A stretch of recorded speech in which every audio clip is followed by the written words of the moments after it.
SSP Khairpur Samiullah Soomro जी ख़ास हिदायतुनि ते सोबोदेरो पुलिस मंशियात फरोश लाइ कार्रवाइयूं तेज़ करे छॾियूं।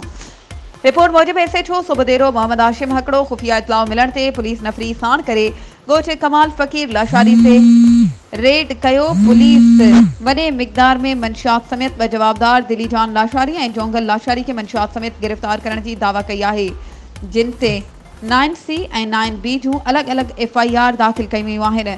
SHO सोबोदेरो राब्ते करण ते वधीक ॿुधायो त शहर जे मुख़्तलिफ़ इलाइक़नि अंदरि मंशियात ख़िलाफ़ क्रैकडाउन जारी रहंदो।